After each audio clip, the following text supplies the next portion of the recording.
Olá pessoal, tudo bem? Meu nome é Daniel Rodrigues, eu sou professor de português e nós vamos agora estudar um pouquinho de literatura aqui no curso da Primeiro Time, beleza? Vamos estudar que a gente vai gabaritar o Enem desse ano e os próximos Enem que você fizer, concursos ou vestibular. Tenho certeza que esse curso vai te ajudar muito. Então vamos lá começar falando sobre o termo literatura. Literatura é um termo que tem origem no latim. No termo latim, litera, e significa letra. Isto é a capacidade de ler e escrever de forma correta. Vamos ver agora então alguns conceitos de escritores de épocas distintas. Literatura é a realidade recriada por meio do espírito do artista. Isso é o conceito de A. Coutinho. Nós temos também literatura é linguagem carregada de significado. Isso é o conceito de Ezra Pound. E nós temos também literatura é mimese ou mímese, é a arte que imita pela palavra. Isso é um conceito de Aristóteles. E aí, você já ouviu falar aquela frase, literatura ou arte imita a vida e a vida imita a arte? Nós vemos muito isso quando a gente assiste um filme que é tirado da vida real. Ou muitas vezes você assiste um filme e depois de ver esse filme você vê alguma coisa na vida real acontecer com aquilo que você viu ou com aquilo que você leu. Isso é a expressão que a gente costuma dizer, a vida imita a arte, ou a literatura, que é uma arte, imita a vida, ou a vida imita a arte. Beleza? E nós temos também uma outra expressão que é muito usada. A literatura é uma realidade paralela à vida real, ou vice-versa. O que é um texto literário?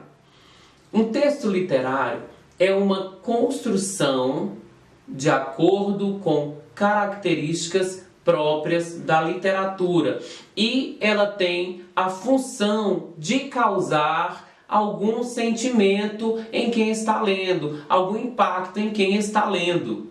Como exemplo de textos literários, nós temos os romances, as peças teatrais, os poemas, os contos literários, dentre outros. Os textos que não são literários, eles são os textos mais objetivos e eles têm simplesmente a função de informar. Eles não têm a função de transmitir ao leitor alguma sensação. Eles têm somente a função de informar. A pessoa que vai ler vai estar simplesmente se informando. Nós podemos observar os textos não literários, geralmente em textos jornalísticos, que têm simplesmente a função de informar. Como exemplo, aquele plantão quando nós temos uma notícia catastrófica. Uma notícia catastrófica.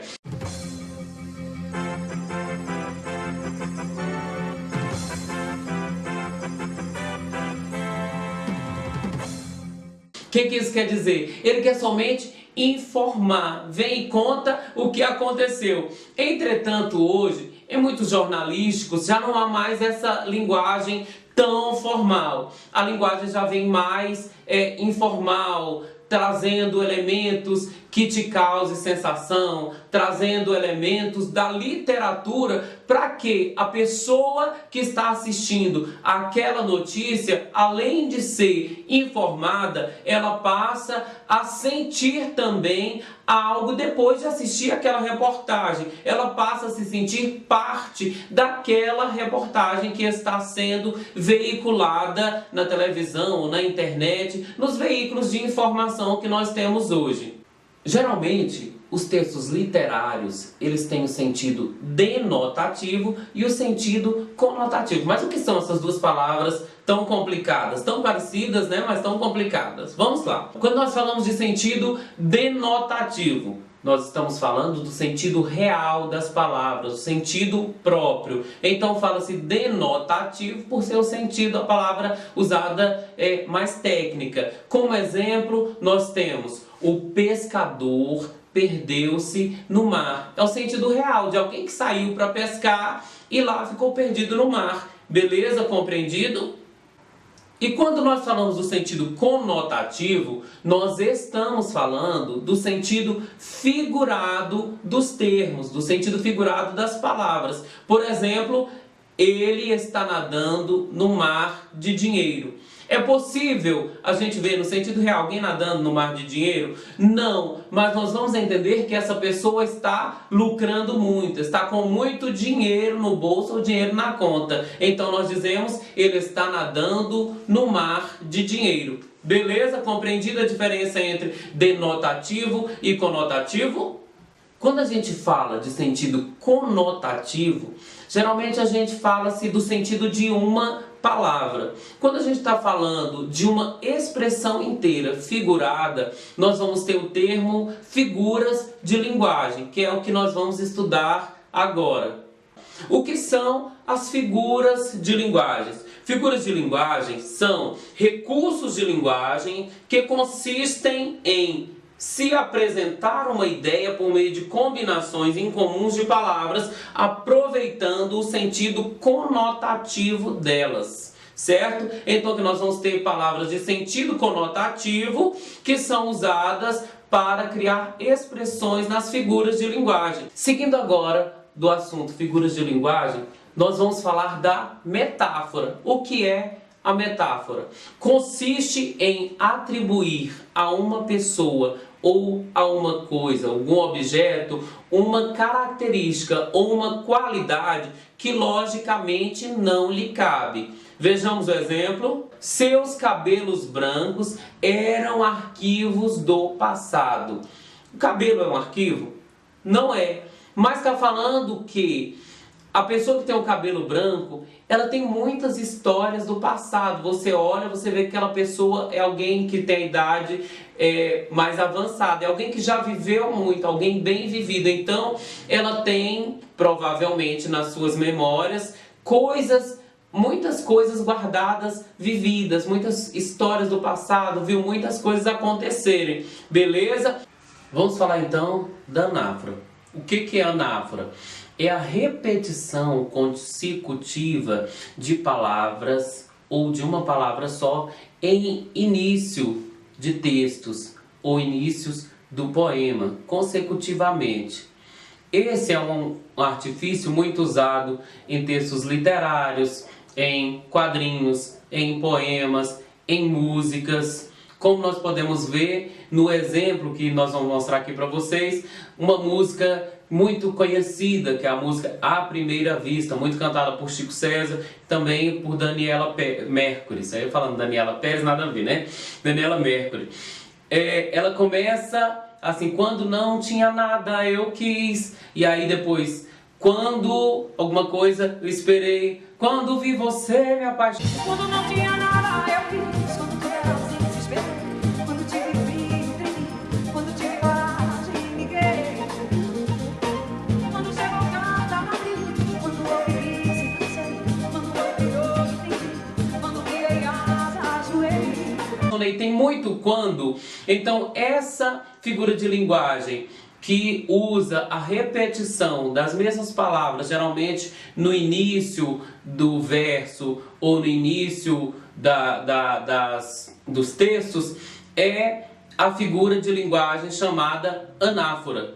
Seguindo então com as figuras de linguagem, nós vamos falar agora da antítese, que é o grupo de palavras que se opõem diretamente de acordo com o seu sentido.